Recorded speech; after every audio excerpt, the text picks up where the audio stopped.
रामायण, महाभारत या कोई भी माइथोलॉजी, ये सब सच थे या बस कहानी थी? पता है, ऑनेस्टली ना, ये सवाल गलत है। सही सवाल ये है कि आपको दिक्कत क्या है? चलिए मान लेते हैं कि वो बस कहानियाँ थी। बस एक कहानी बना के हम सबको सुना दिया गया, दिखा दिया गया, बता दिया गया। तो क्या किसी भी कहानी का मैसेज बस तभी समझा जाना चाहिए जब वो असली में हुई हो, जब वो सच हो, बस तभी? अगर स्टोरी का सच होना ही उसके मैसेज की वैल्यू डिसाइड करता है या डिफाइन करता है, तो एक बात बताइए, कृष्ण जी ने गीता बस अर्जुन को बोली थी और पढ़ते आप भी हैं, सुनते आप भी हैं, देखते आप भी हैं। तो क्या आप अर्जुन हैं? अच्छा, अर्जुन नहीं होंगे, अर्जुन से कम भी नहीं होंगे, है ना? और इसमें मजेदार बात यह है कि गीता तो धृतराष्ट्र ने भी सुनी थी। इसका मतलब ये है कि आप उनसे भी कम नहीं होंगे।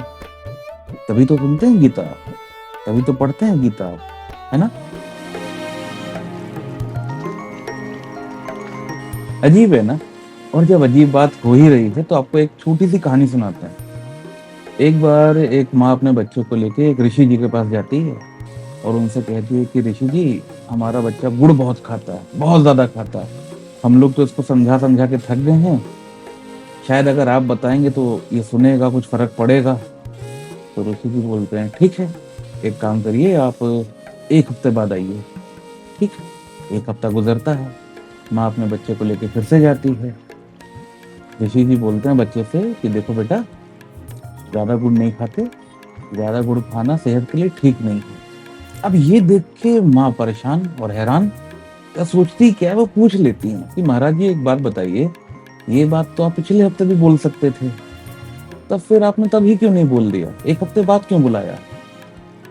और ऋषि जी इस पे मुस्कुराते हुए बोलते हैं कि उस दिन तक मैं बहुत ज्यादा गुड़ खाता था। अब ये कहानी आपने कभी ना कभी सुनी होगी।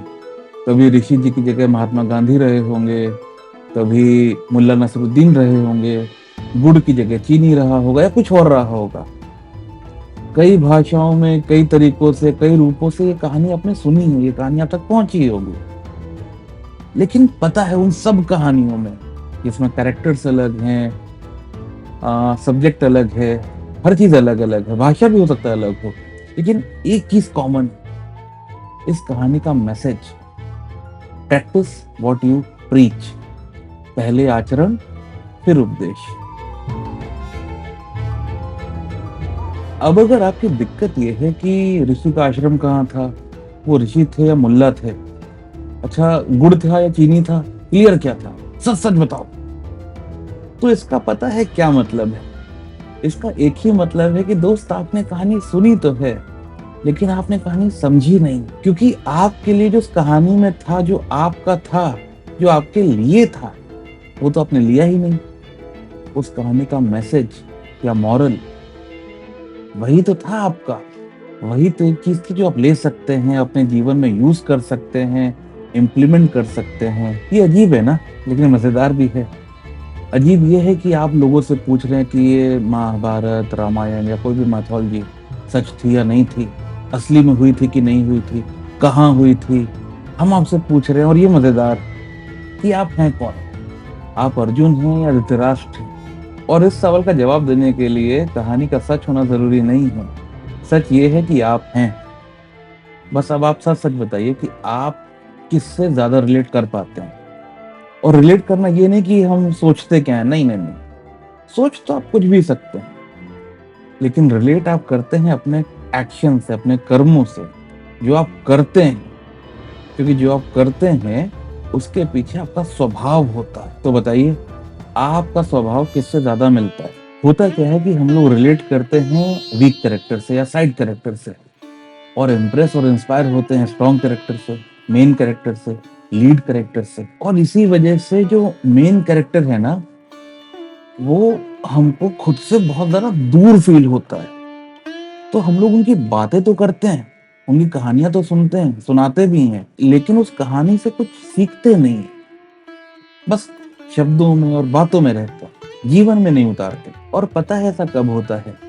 ऐसा तब होता है जब ये कहानियां हमारे लिए बस एक एंटरटेनमेंट बन के रह जाती है। सोच के देखिए ना, जिन कहानियों का मकसद था कि आप उनके स्वभाव के बारे में कुछ सीखें, उससे अपने स्वभाव के बारे में कुछ सीखें, हम लोग ने उनको बस एक महज़ मनोरंजन, एक एस्केप बना के रख दिया। कहानियाँ बता रही थी कि मुश्किल रास्तों पे कैसे चलना है और हमने आसान रास्ता चुन लिया, एंटरटेनमेंट। तो आप चुनते क्या हैं, यही बताता है कि आप हैं क्या? क्योंकि हम लोग की लाइफ़ क्या है या फिर हम लोग क्या हैं? हमारे डिसीजन, आप कौन से लोगों के साथ रहते हैं, किस टाइप का कन्वर्सेशन करते हैं, किस टाइप की हँसी मज़ाक करते हैं, किस बात पे हँसते हैं, किस बात पे रोते हैं, क्या काम करते हैं, क्या कंटेंट कंज़्यूम करते हैं, ये सब आपके चॉइस ही तो हैं, आपके डिसीजन ही तो हैं, आपके चुनाव ही तो हैं। तो जैसे आपके डिसीजन हैं, वैसे आपके आस-पास के लोग हैं और वैसा आपका जीवन है। एक्चुअली पॉइंट ये कभी था ही नहीं कि रामायण, महाभारत या कोई भी कहानी या कोई भी मैथोलॉजी सच है या नहीं। पॉइंट ये था कि जो ये सवाल पूछ रहा है, क्या उसको खुद का सच पता है? क्या उसको पता है, मतलब क्या आपको पता है कि आपके डिसीज़न के पीछे आपका इंटेंट क्या था? आपकी नीयत क्या थी? वो आपके स्वभाव के बारे में आपको बता रहा था कि आपके समाज के बारे में आपको बता रहा था? उसके पीछे लव था या लस्ट, इनसिक्योरिटी थी या फ्रीडम? शायद ये सवाल आपके लिए ज़्यादा इम्पोर्टेंट है, नहीं? तो जब आप इन सब सवालों का जवाब दे पाएँगे, दुनिया को नहीं, समाज को नहीं, अपने आप को, क्योंकि फिर आप अपने बारे में समझ पाएँगे, अपने आप से सीख पाएँगे, अपने एक्शन को देख पाएँगे और तब आपको ये समझ में आएगा कि कहानी से सीखना ज़रूरी है। कहानी कोई भी हो सकती है और सीखा हर कहानी से जा सकता है। क्या करना चाहिए ये भी सीखा जा सकता है, क्या नहीं करना चाहिए ये भी सीखा जा सकता है। मतलब आपके हिस्से में कोई ना कोई सीख तो हमेशा आती ही आती है। हाँ, सीखना है या नहीं है वो आपका डिसीज़न है। ऐसे ही कोई आपकी स्टोरी देख रहा होगा, कोई आपकी कहानी पढ़ रहा होगा, तो आप सोच के बताइएगा कि आपकी कहानी से कोई क्या सीख सकता है? ऐसा क्या है जो आपने अपने बारे में जाना है, सीखा है, समझा है और वो समझ जो अपने आप में कहानी है, अगर कोई वो सुनेगा आपकी कहानी, तो उससे वो क्या सीखेगा? प्लीज़ बताइएगा।